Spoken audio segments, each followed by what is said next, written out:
Hello and welcome into this edition of the Golf Channel podcast with Rex and Lav. We are officially in the dead zone on the calendar, smack dab between Christmas and New Year's Day. Inarguably, Rex, the most depressing stretch of the entire year. Just curious, how are you getting over your post-Christmas blues? It's not. Is it the most depressing stretch? I was going to start with a lot more energy. I was going to hit you with a very happy new year. How was Christmas? Did you enjoy the family? And you're going to go with most depressing stretch. Well, I'm going to guess it's the most depressing stretch for you because you killed Christmas about 5 hours after the kids opened the presents, which sounds to me like the most insane thing you could possibly do. It sounds psychotic that you break down Christmas on Christmas Day. It was definitely less than 5 hours. Take the under on that. Christmas was Day. over. Christmas was over at 9 a.m. Presents were over. I headed to the Blackstone to do our Christmas breakfast. And then everyone was out of the house. I believe it was 10:12 a.m. Eastern time, at which point I began taking down some of the outside decorations, and we officially closed the books on Christmas. That is about mid-morning mid-morning right there. On December 26th. We had the cleaners come in. The house looks great, but literally there is no semblance of Christmas that has been left over.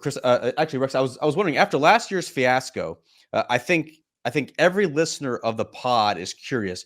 What did Bunkmate, who by the way is your wife, there has been some confusion online on YouTube about who Bunk or Bunkmate actually is. It is your wife, Dion. What did she get you for Christmas? As a refresher for those who are listening, last year Rex wanted a Blackstone griddle for his outside patio, but instead he got yet another TV, this time for his bedroom, even though he does not watch TV in bed. She got him a bedroom TV. Just curious, what did you get this year? This year I got a tie from my son Cole. Thanks, Cole. It's a very nice tie that I'll never wear. And then I also got like a roll cart. This is kind of cool, like a roll cart for the Blackstone, for the smoker, everything on the outside. It's like, like you have a kitchen area, so you probably don't fall into this, but like I don't have the kitchen area you do. However, I have all my things together. So it's just kind of a roll cart where you would put, like I made breakfast yesterday on the Blackstone for my son's 23rd birthday. It's not easy having a birthday on the 26th, by the way, which is why I probably don't break down Christmas on the 25th. But so it was nice having all that stuff there. And if you do like anything that's complicated, like when I do Mongolian barbecue or hibachi or anything like that, like you have to have everything pre-positioned. And so it's nice. That's what I got from Bunk. Would you like to know what I got her? Please.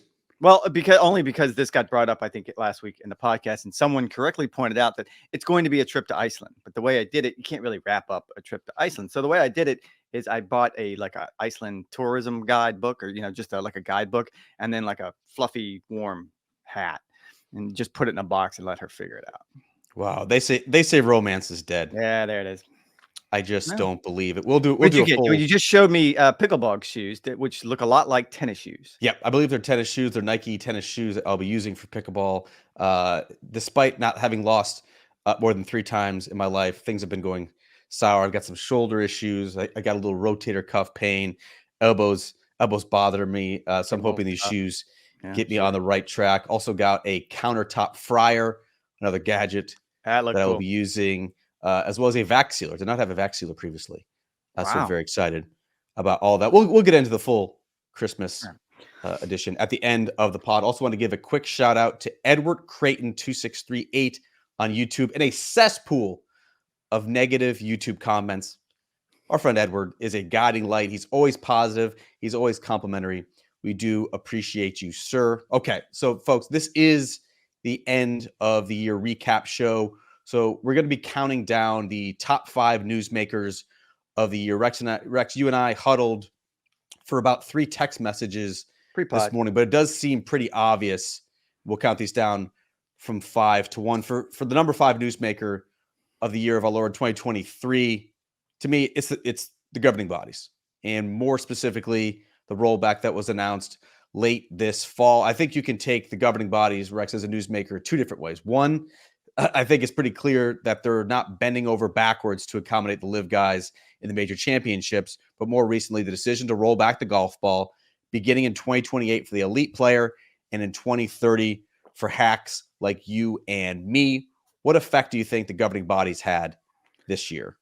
No, I think they had a huge effect. I think the rollback was a little muted because of everything else that's going on. It's worth pointing out that we're taping this pod on the 27th of our Lord, and it's important that we're clinging, like our fingers are clung to the cliff, trying to hold on to see what's going to happen before the end of the year. As we all remember, December 31st is, of course, the deadline between the PGA Tour and Saudi Arabia's Public Investment Fund to come up with some sort of agreement between the two. I would not expect news before the 31st, but if it is, this could be a dated podcast very, very quickly, so just so everyone knows. Also, before we get started on number 5, I also did a what I call an ARV, and also receiving votes. I'm going to go with Tiger Woods. We sort of touched on him last week. Just First time he's never been a newsmaker, probably. It's the first time probably since we started these silly things, I think, that he hasn't been a newsmaker. So I thought that was important to point out. And look, it was nothing he did on the golf course that was particularly interesting or newsworthy. It's everything that happened off the golf course. And really, he did everything off the golf course literally behind closed doors as a member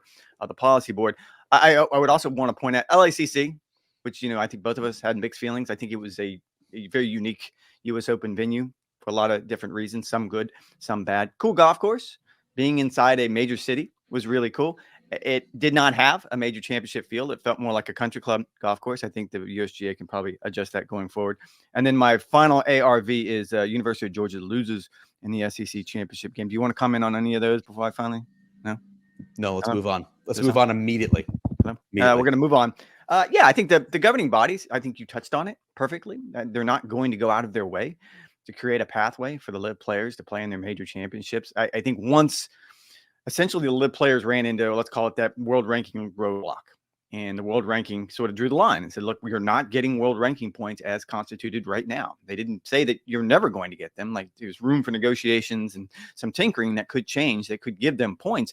But if that roadway is good and narrow and good and blocked off, then the only alternative would be for the major championship bodies, let's say Augusta National, to decide, okay, we're going to give spots to the top 4 points getters on last year's LIV Golf list. They're not doing that, and it doesn't look like they have any interest in doing that anytime soon. So that is one part of the equation. It's the rollback, though, that I keep going back to, because we talked about it, it feels like for a decade. Now, we've been talking about it. We've been playing cat and mouse with it. There's been rumors that it could happen. And they actually proposed sort of a bifurcated plan that would roll back the golf ball for the elite players and not for us. That didn't work for everyone. So what we ended up with is just sort of this blanket rollback that will be instituted for us by 2030, which is kind of hard to wrap our head around. And I think that's why it was muted a little bit, because it's not something we have to deal with on January 1st. I think had they said that, okay, this is going into effect next year, it would have been a much different reaction, especially from players like you and I, the hacks, where if you tell me you're taking my golf ball from me, I'm not going to be happy. I looked for a golf ball at a prop, couldn't see any. I'm not going to be happy.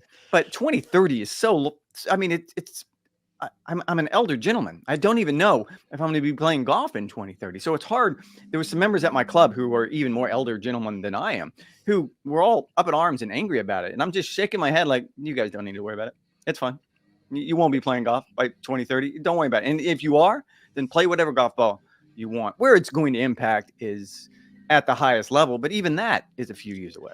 That's exactly right. It is a few years away. And I think it's important to underscore the point that there was the option that they could have had bifurcation at the elite level, where if you get to the PGA Tour, you get to the LPGA Tour, you get to the Korn Ferry, those players would essentially be playing a rollback golf ball, not dissimilar to what you see in baseball with the wood bats at the MLB level and the aluminum bats at the college level. It would be very similar to that, and yet there was immense pushback and blowback from the PGA Tour community. The PGA Tour did not support it.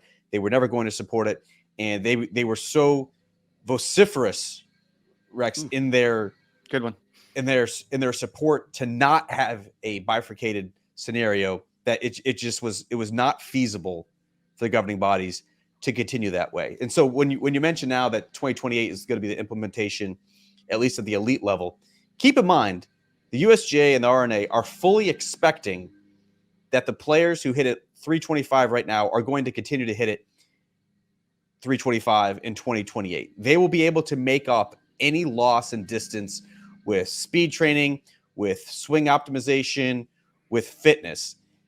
So they're basically just making sure they have a stake in the ground, right? Where this doesn't get to a point where in 5, 10, 15 years, guys are now averaging 340, 350, 360, whatever the case may be. They're essentially just kind of hitting pause before they figure out, I think, a more permanent solution. You mentioned the impact for folks like you and me. Like, we are not going to see any greater difference than 1 to 4 yards. And quite frankly, if I hit at 260 right now, I'm not going to be able to notice a difference between 257. You, who hits it, let's say 225 with your purest, most nuttiest strike, is certainly not going to notice a difference if it somehow goes 224. This doesn't feel, Rex, like the long-term solution. The long-term solution, of course, is the driver head. And the USGA and the R&A said they will continue to look at the driver head. They want to make center strikes important again. Instead, the drives have become too forgiving. That's really what the problem is. This is kind of a short-term solution. Well, and I do think it's important. And again, this is very convoluted. It's very in-depth, and it's a long ways away. So for all of those reasons, this one is number 5 on our Newsmaker list. However, speaking from the other side, I've talked to people on the other side of this, obviously the manufacturers, the PGA Tour. They were all against this, and they questioned the data that the USGA and the R&A used. I mean, specifically, they used the PGA Tour's data, and the PGA Tour will be the first one to tell you that's not the way that data is supposed to be used. That data is created, the radar data, as I'm talking about, for TV, for graphics, for us to be able to say, oh, this is his spin and this is his launch angle, and it's not scientific. This isn't sitting in a lab in a sterile atmosphere getting the proper results every single time. So that's where the first problem comes into play. And the second problem that comes into play, and look, I've heard this a lot from people inside the game. We're taking the USGA and the R&A's word for this. And there's no reason not to believe that 5% or the 5 yards or whatever the number is going to end up being, but we still have to see it. Like, I'm still curious. I'm going to love to be able to do the first experiment, to walk out on a golf course with a tour player and hand him the dial back golf ball and see him play it and actually see the difference and see that, okay, it doesn't impact the driver by more than, I don't know, 5 yards if you're one of the longer players, and it doesn't impact the 5-iron at all. I think it's important going forward that we understand that we don't know exactly what's going to happen. There's a lot of data, and there's some questions if it's the correct data. Number 4 newsmaker, Rex, is slow. Big Bad Brooks Koepka, the newly minted PGA champion, outlasted Victor Hovland, who hit in the fairway bunker on the 16th hole to doom his chances, and apparently Michael Block to win at Oak Hill as well. To me, Rex, Brooks's victory was significant for 2 reasons. One, it made him the winningest major champion of the post-Tiger era, more than JT, more than Spieth, and even more than Rory McIlroy, who remains stuck on 4 major championships. The PGA win at Oak Hill moved Brooks to 5 major championships overall. So that was obviously significant. But secondly, I think it really validated LIV Golf. There was so much talk. There was so much conjecture. There was so many conspiracy theories that players who moved to LIV Golf would no longer be able to compete and win major championships. We saw that be debunked somewhat at the Masters, where Brooks held the 54-hole lead before kicking it away on Sunday. But he and Phil Mickelson of LIV Golf both tied for second at Augusta National. A month later, Brooks wins at Oak Hill. Why was Brooks, in your opinion, number 4 on this list? Why was he such a big newsmaker in 2023? Did we not do Georgia losing in the SEC championship game? We're moving on. All right, moving on to Brooks. That's fine. I'm good with it. I'm going to say he should be higher than 4, but it was a crazy year. So I agree with him being 4th, only because from a storytelling standpoint, I find Brooks fascinating. And look, he can be aloof and difficult with the press sometimes, and he's not very open all the time. But knowing what we know now about his move to LIV Golf, and we know that now only from the Netflix special, he did it essentially because he thought he was washed and he needed a payday. And he lives in a very, very expensive home, and he has things to pay for. Didn't need a payday, wanted a payday. Wanted the payday. So whatever the case may be, now you fast forward from what we know, well, what we think we learned about him in that Netflix special. And you're right, finishing second at the Masters. I'll push back a little bit on the idea that it was validation of some sort. There had been LIV players who had played well the previous season and the Masters. If I remember correctly, there was a couple that finished inside the top 10 at the Masters the previous year, including Phil Mickelson. So I don't know, at least in my mind, if it needed validation. Maybe there are those who, including you, who did need it. I will say that this, in my mind, was more validation of Brooks Koepka, that he was able to get through. And you and I spent a long time talking to Claude Harmon last year, getting through those injuries. And I don't know if we ever really plumbed the depths of exactly how difficult they were. And I will say, I find it interesting now that he has sort of come out the other side. And I made the argument that he should be on our ballot for the Golf Writers Association of America Player of the Year. I think you pushed back a little bit on that idea. I ran that No, idea. I like the idea that he would have been the fourth player along with Victor Yeah, Hovland, Sky squarely Shep, and fourth. Jon Rahm. Squarely fourth. I ran the idea by Brooks down at their tour championship at Doral. And he sort of dismissed the idea for the reasons that you and I both did, that I'm not going to get the vote. He kind of knew that he wasn't going to be the guy, but he kind of paused and he goes, comeback player of the year. And I think that shows in his mind that he was able to overcome all of these things. And here's this guy who has this very carefully crafted image. He wants to be the athlete. He wants to be bigger, stronger, faster than everyone else. He wants to prove that he is indifferent to all of the things that make golfers fragile, that he doesn't get in his own head, that he just goes out and he's a machine on the golf course, particularly in major championships. And that wasn't the case. We learned that last year. And he was able to sort of package those and improve himself to the point that you come out the other side and you get the second place finish at the Masters. You get the victory at the PGA Championship. You get 2 victories on Live. You make the Ryder Cup team in a very limited number of starts. All of those things are amazing. Yeah, there was certainly a window where we saw Brooks in a more vulnerable light. I do think that window slammed shut as soon as he won the PGA Championship, and all of a sudden he morphed back into the Terminator mode, who's kind of too cool for school. But I mean, Frat boy? Would you call him a frat boy?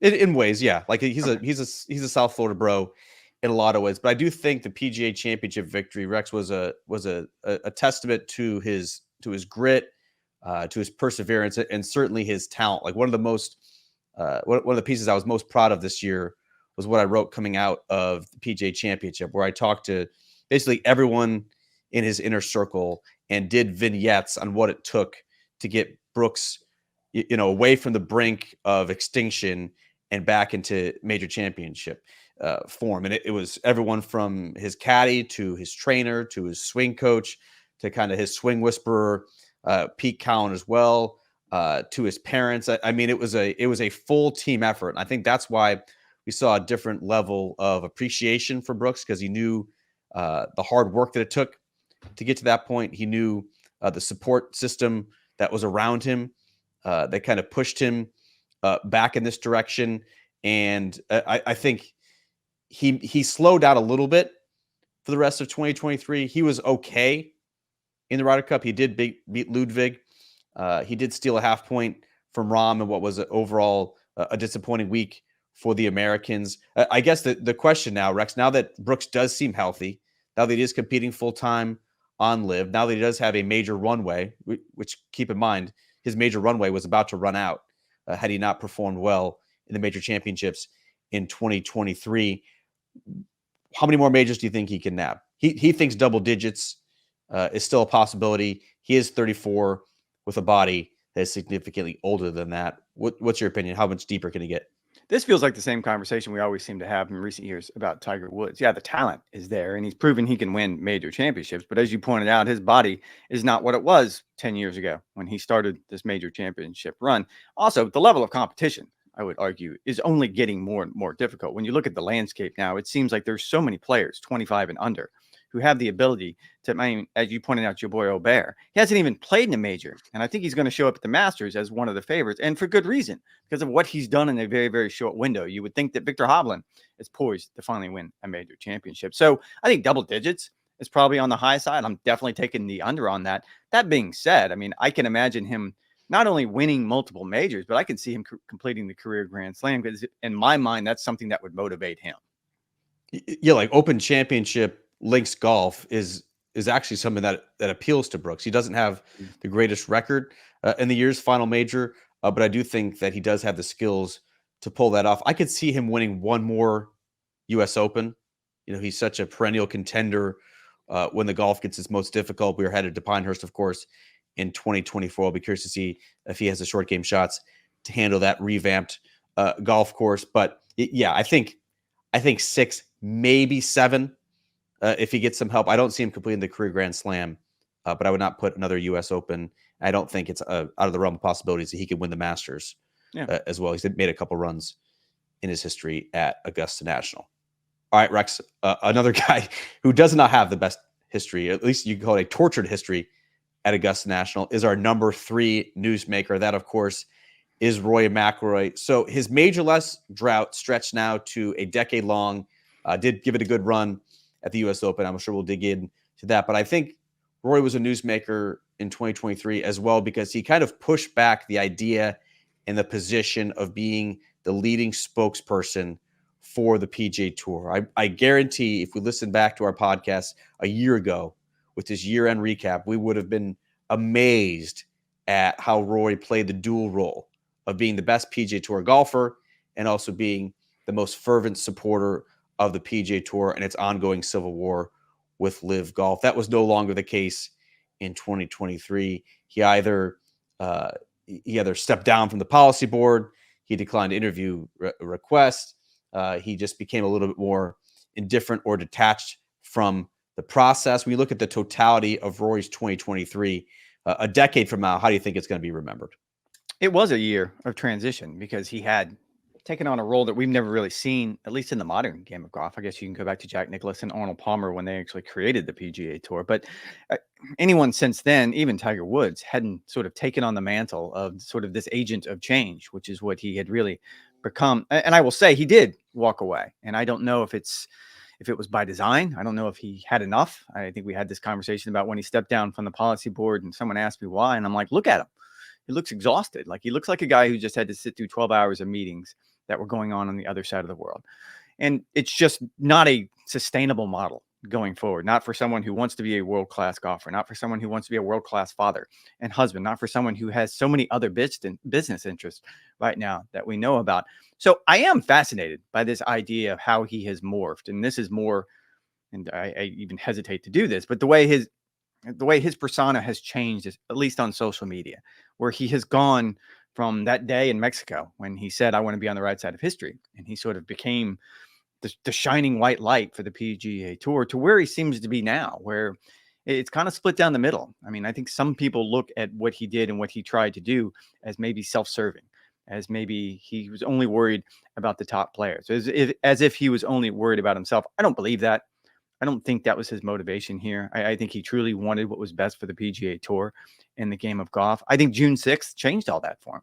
For most of us, I think June 6th changed how we viewed at least the professional game. But for him, it was personal. And you can look at what he did on the golf course.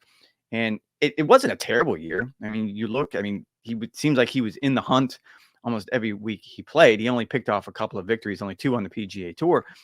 But it's what happened off the golf course.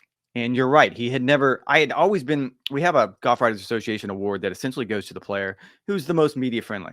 And I have fought with our friend and colleague, Doug Ferguson at the Associated Press for years now, probably 5 years, to be like, it's time for Rory to get it. Because he's always been accommodating. He's always been welcoming. He's always been insightful. All of the things we're trying to recognize and appreciate in players. And Fergie always pushed back, to be fair, because he felt like it was too early. He was too young. This year, we didn't get that Rory. And I think it was a defense mechanism, particularly after June 6th, where what was he supposed to say? Like, what am I supposed to say about this? He clearly has strong feelings about it, but now I've been put in a position where I have to toe the company line and try to say the right thing, even if I don't believe it. I think for Rory off the golf course, it was a much more difficult year than it was on the golf course. I think Rory just became powerless. He just felt powerless. Like this was happening with or without his support. So why not just? What's going on in the Lavner household? You have the leaf blower in the house. Is that what's happening right now? It feels like it. It certainly feels like it. Not an ideal time for the mowers and the blowers to come out here at 8:54 a.m.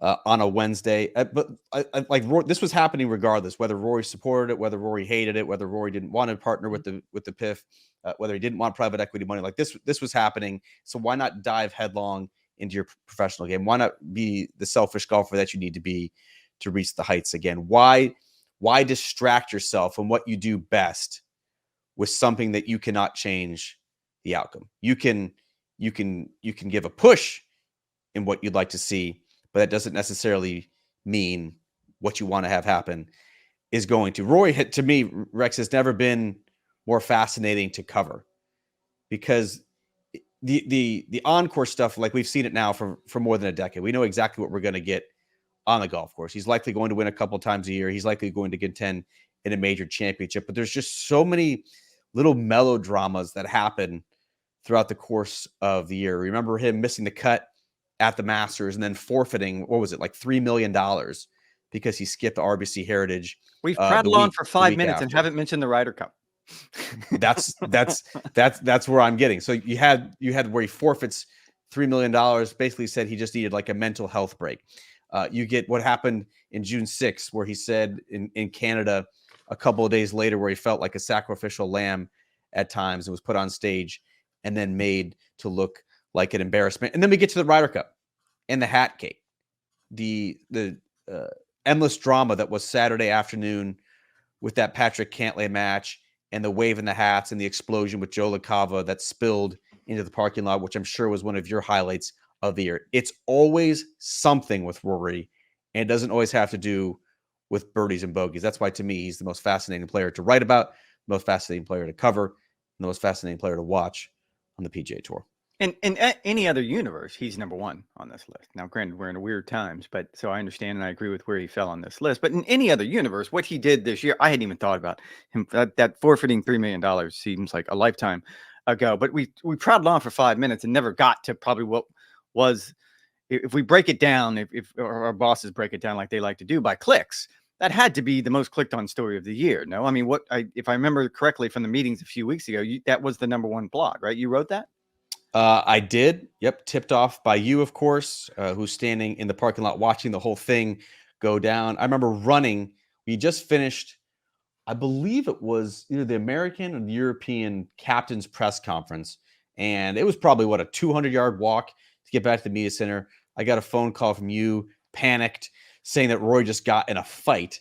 And I remember sprinting past our buddy Sean Martin, who works for PGAtour.com. He goes, "Wait, what's going on?" I said, "Don't you worry about it. Go to golfchannel.com."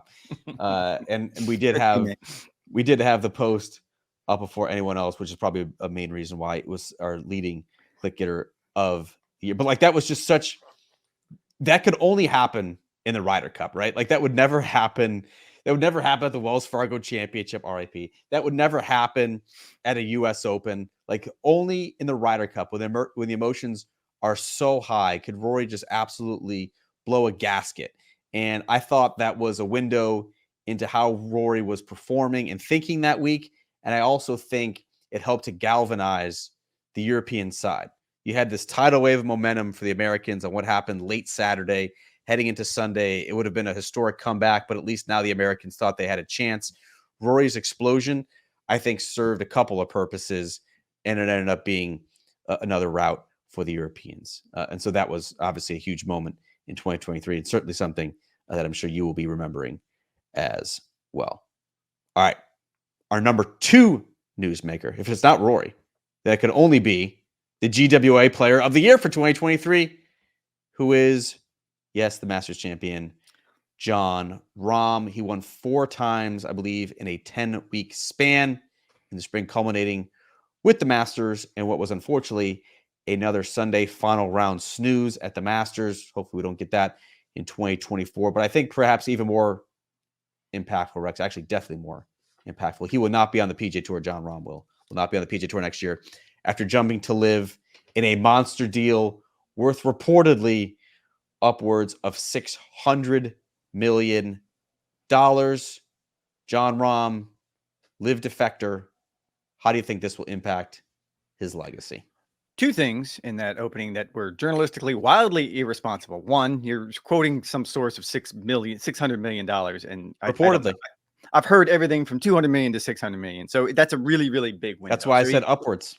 Let's just say he got a lot of money. I feel that's where I feel comfortable drawing the line. The other half is the GWA Male Player of the Year has not been announced. It will be Jon Rahm. Thank you for breaking that news on our podcast. I believe it'll be announced later this week. But good for you for getting that inside scoop. That's amazing that you were able to pull that off. Let's hope that doesn't come back to haunt one of the board members or 2 of the board members on that front. He got it. And it was interesting that the PGA Tour Player of the Year vote has not come down yet. And of course he was on that ballot, and that ballot was sent out before he joined Live Golf. It was actually sent out before the rumors started. So I'm curious how that one's going to fall. It was And such the voting Rex closed on December 15th. Yeah. Which I believe was 3 or 4 days after the Jon Rahm live deal was announced. So we're gonna have to see. I mean, it would be shocking if Jon Rahm won the PGA Tour Player of the Year. I'm fully expecting that goes to Scotty, but I guess I we'll don't have know. to stay tuned. I don't know. I mean, we've talked about this before. It was funny at East Lake at the Tour Championship. I've kind of pulled players like I normally do on who they think it was going to be. And everyone recognized Jon Rahm's season for what it is. It was a dominant season, 4 wins, a major championship, everything that he was able to accomplish. Certainly, we don't factor the Ryder Cup into the PGA Tour Player of the Year conversation, but it needs to be in that conversation.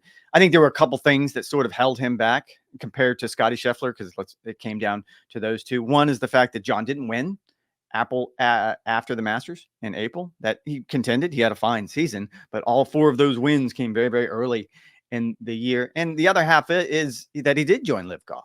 And by a certain degree, this is a popularity contest. We've seen it in the past. I think it will be telling when these players place their votes. And my guess is most tour players, being who they are, being the type of personalities they are, they waited until the last minute like the rest of us. So it would have been in that 3-day window after he was announced as Live Golf's newest signee. So that, I think, is going to impact it.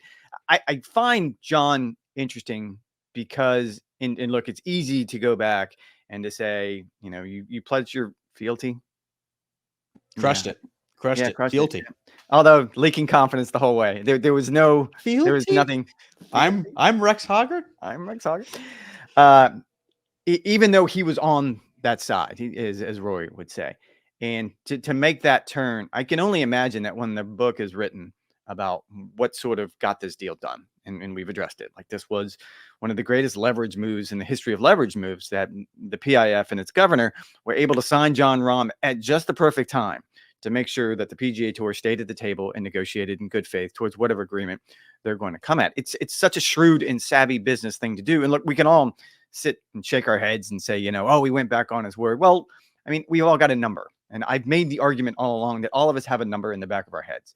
And apparently Jon Rahm's number, they finally got to, because that's the only explanation, whatever that big number is. And I don't think that's the case. It's not just that he had a number. I think it's the fact that Jon Rahm went back on his word because the PGA Tour went back. Maybe that factors into this, to be fair. Absolutely. I mean, if he felt betrayed by the PGA Tour leadership, as basically every player on the PGA Tour did, it's hard to fault a guy who pledged his fealty in February 2022 when the goalposts had moved so dramatically by the time June 2023 rolled around. That's fair. That's 100% fair. And look, we can sit here and have this argument about how his signing hurt the PGA Tour. Obviously, the timing of the negotiations was huge. I think it sent a very, very clear message that this isn't going away anytime soon to get that particular player.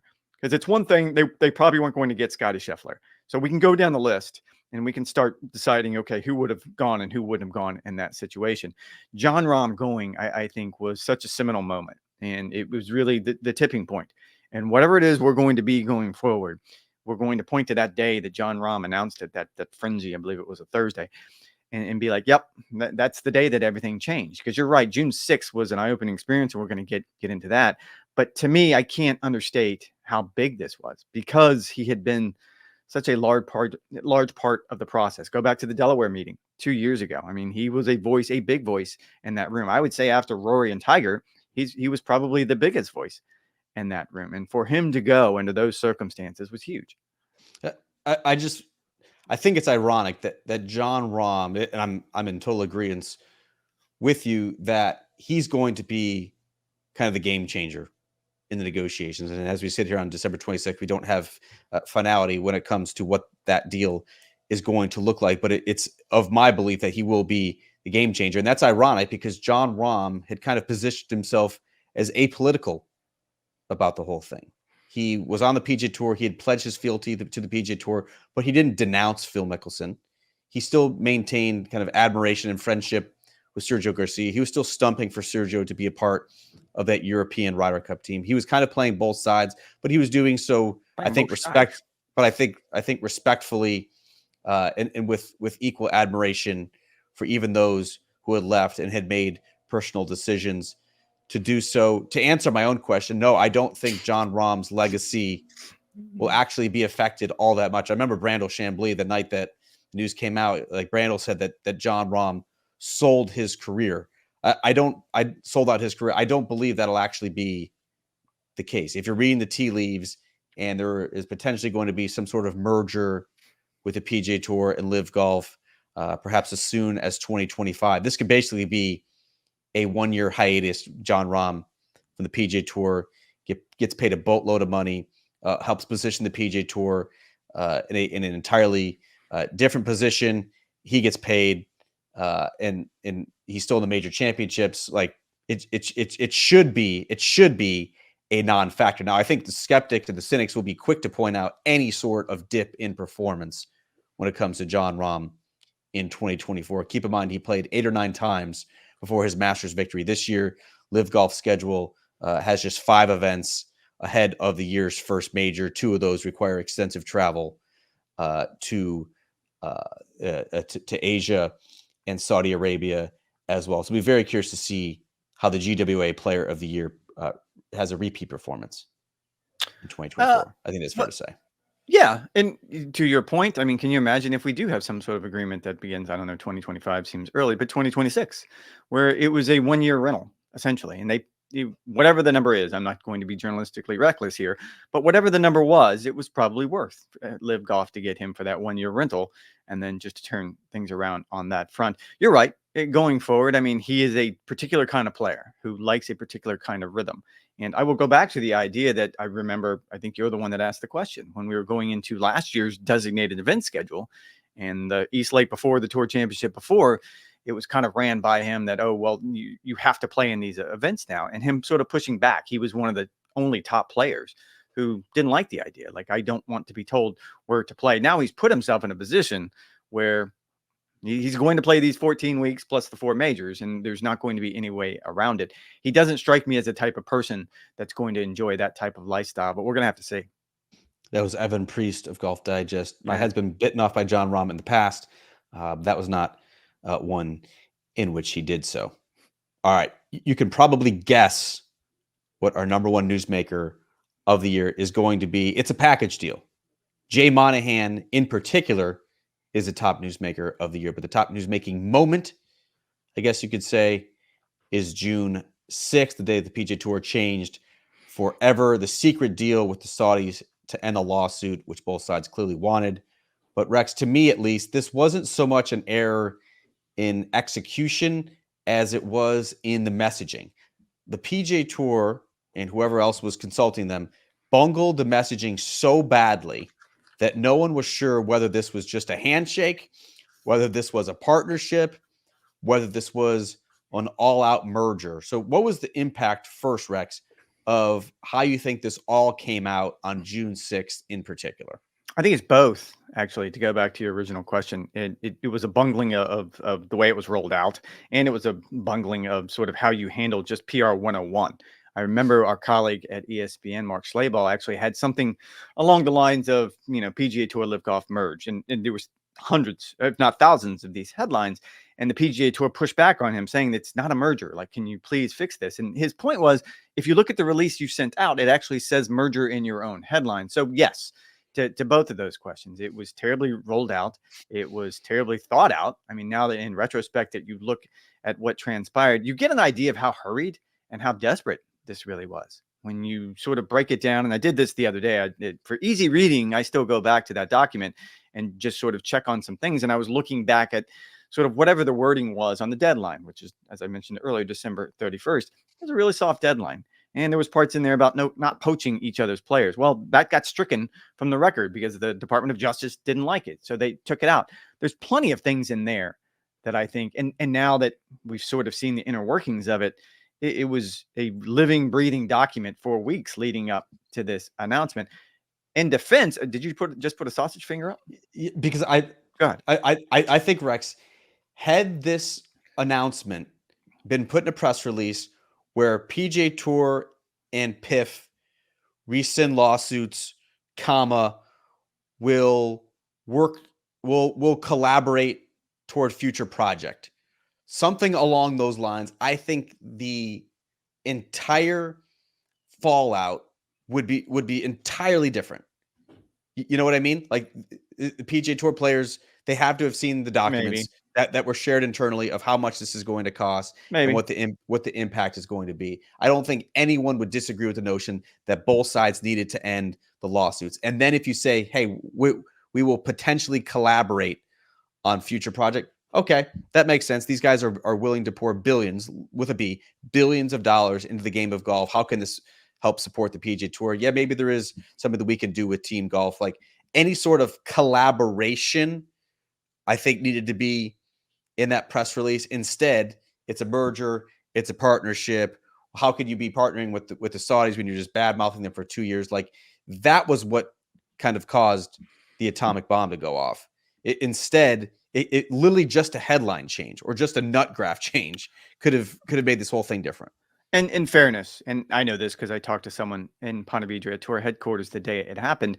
And June 6th at 9 a.m. is when senior management found out about it. So that's not even the people who are rung below that actually would have been writing the press release an hour before the announcement was rolled out. So it's not as though the folks and there's been a lot of people in Ponte Vedra who've gotten called out on this. I don't know. I don't pretend to understand how to do that job, but I do know that trying to do that job given just 60 minutes before it's rolled out, before CNBC essentially announces it with Jay Monahan and the governor of the Public Investment Fund sitting next to each other, it was never going to be seamless. And again, there will be classes held on how this was handled poorly. I don't know if it's fair to dump it on the PGA Tour's management shoulders, because I'm not quite sure if they saw it coming, and even if they did, how they could have handled it better. You're right. There's a ton of ways you could have written around it.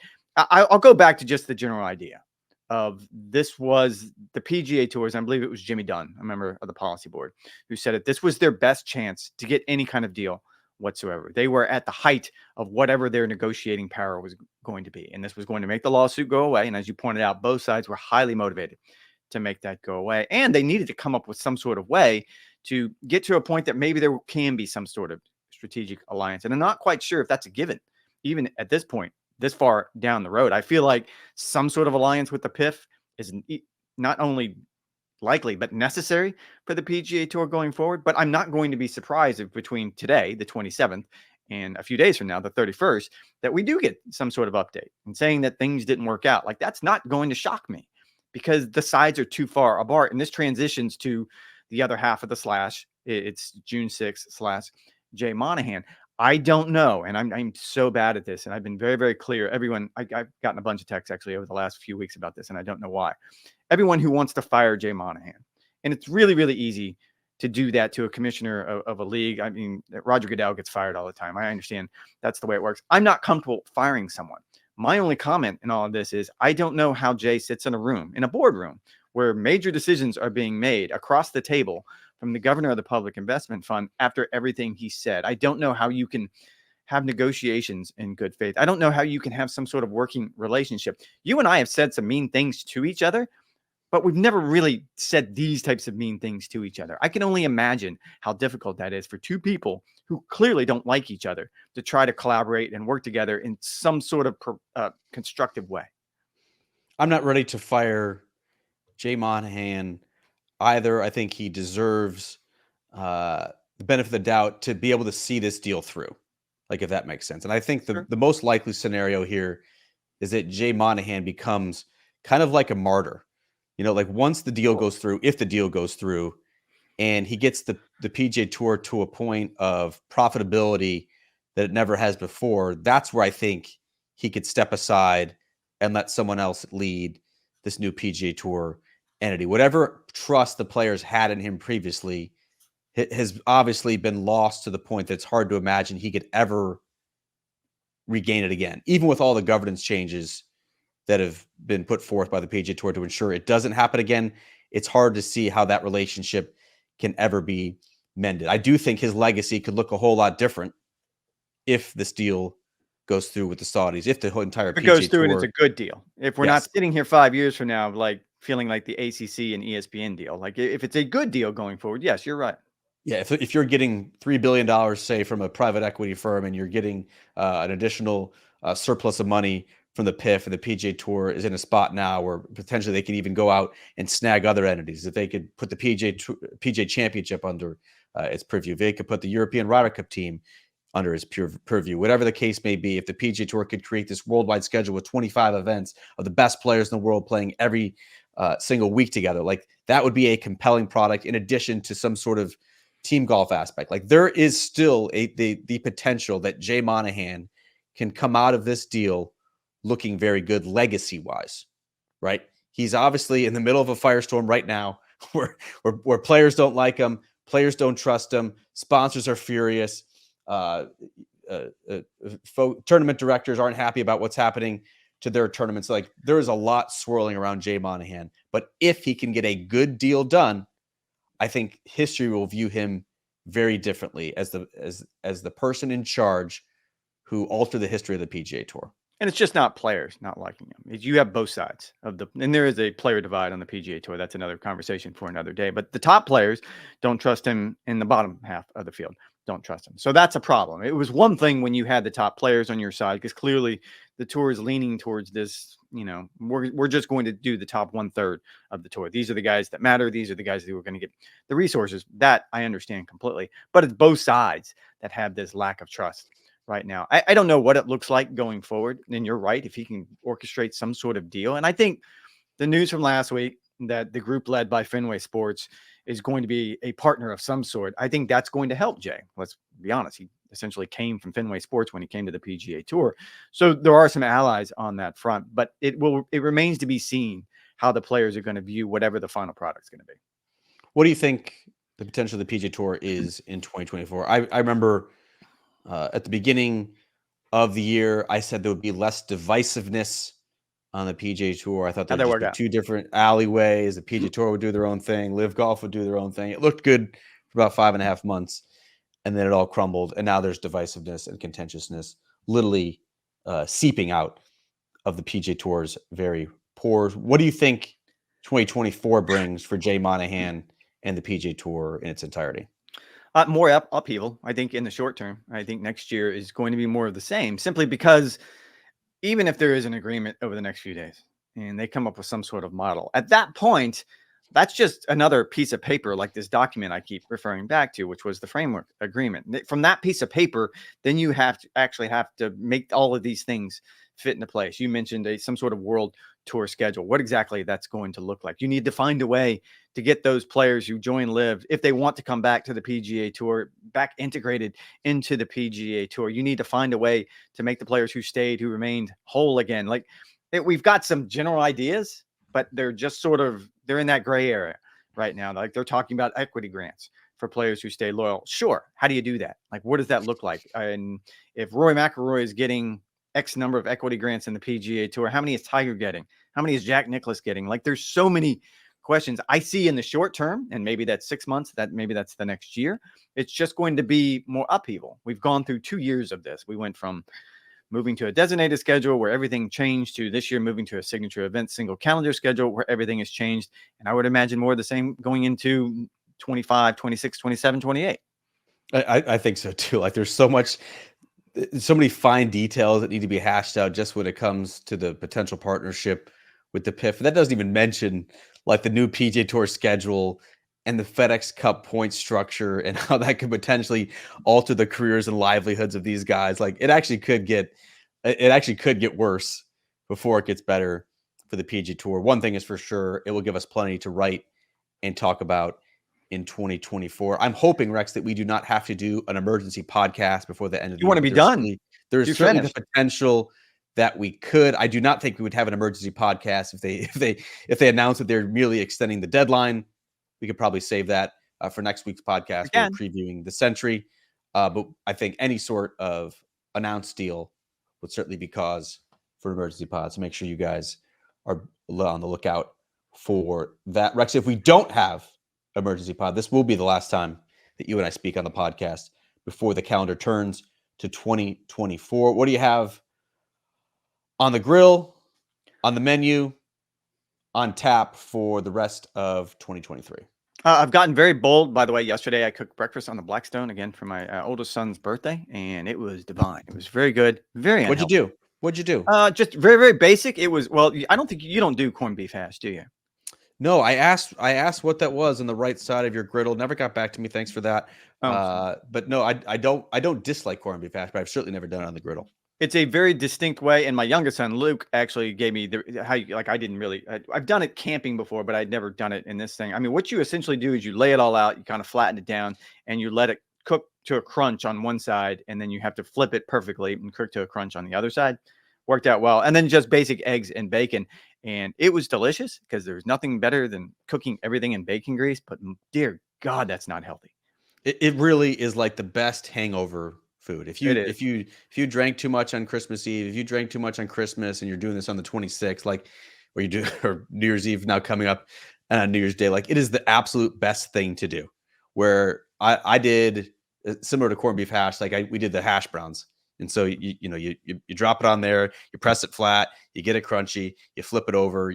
The tricky part is to get the outside crunchy while keeping it still kind of warm and soft in the middle. There's very delicate balance there where you could dry it out very quickly. Shove that to the side, put the bacon down, and everything's just cooking in the bacon grease. You throw the eggs in there, and like they're the best eggs you could possibly have. It's soaking up absolutely everything that you have in your stomach that should not be there. Are you doing anything special for New Year's Eve or New Year's Day? I had to get a tire on my son's car, and so we decided to go to Costco under Oh, the idea that, well, yeah, and I don't want to speak ill about Costco because I don't want to offend any potential sponsors. Did not work out as well as I thought it was going to be, so I ended up essentially having to spend 3 hours just wandering around Costco, which probably is not the best thing to do. Anyway, after walking by it about 10 times, I finally bought a brisket, and I'm going to get oh, yes, oh my God! Oh wow, yes. that really escalated quickly because Rex, I too bought a brisket at Costco a couple of days ago. I was searching for a beef tenderloin that we enjoyed on Christmas Day. First time I bought and cooked one of those. My goodness, that was the most nerve-wracked I've ever been while cooking a cut of meat. $117 for a beef tenderloin. How do people do Uh, this? How do people yeah. do this? Yeah, it's pretty expensive, and you can Very mess it up expensive. really easy. We You and actually, my can. Very wife, nerve. we do it for Christmas Eve dinner. I didn't. We have Christmas Eve dinner at my sister-in-law's, and we do that. But my wife and my mother-in-law do it, and it's a very in-depth process. It is. I smoked it and then seared it over the firebox. Actually, it came out great. Wife said it was the best beef tenderloin she's ever had.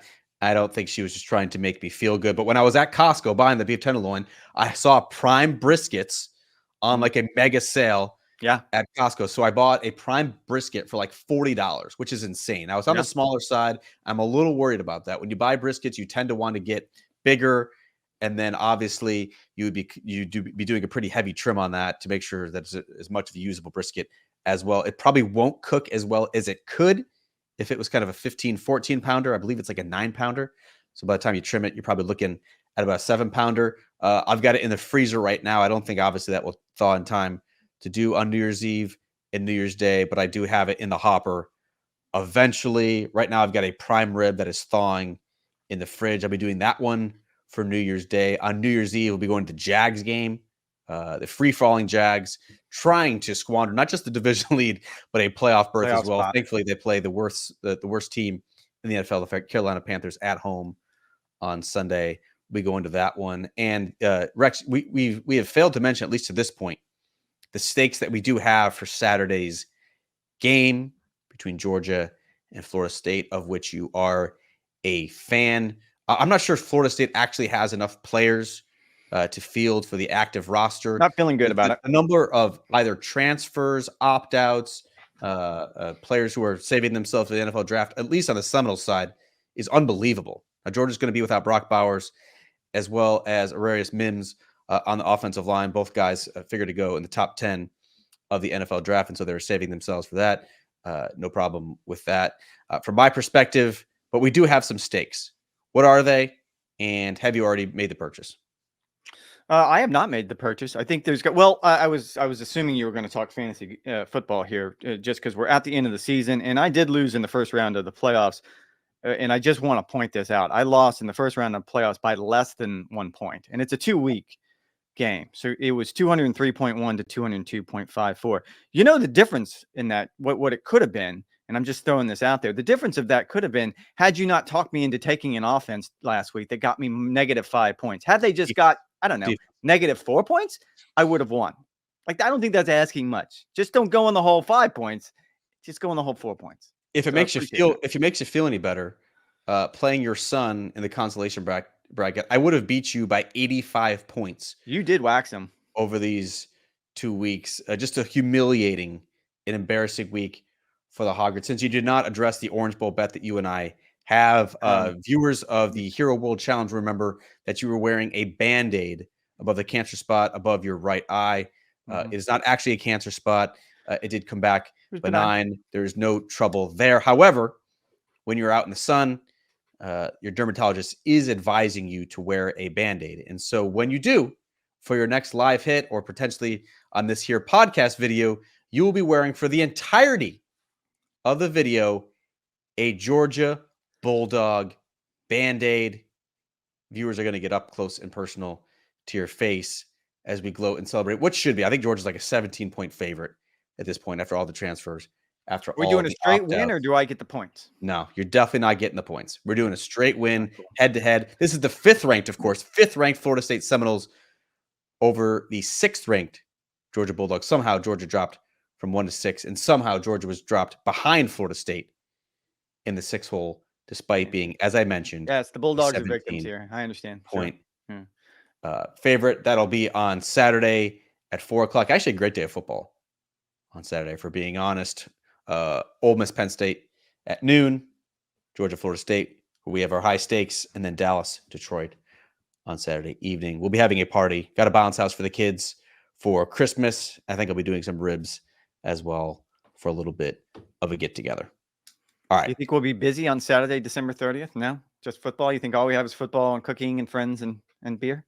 If the PGA Tour waits until December 30th to announce this, I'm not going to be happy. Also, happy early birthday to Tiger Woods. He turns 48 years young on December 30th as well. All right. That's going to do it for this edition of the Golf Channel podcast with Rex and Lav. Hopefully, we'll be back next week. The 2024 kickoff podcast will be previewing the Century and recapping any other news that may have happened over the next 6 days. Thank you guys so much for listening, for watching, for commenting, for tweeting us all throughout 2023. We do appreciate the support. Hopefully, we'll be bringing you even better content in the year ahead. We'll be trying to maximize our social profiles and give you guys exactly what you're looking for in these modern times. We do appreciate the support. Hope you have a great New Year. We'll talk to you next week. Happy New Year.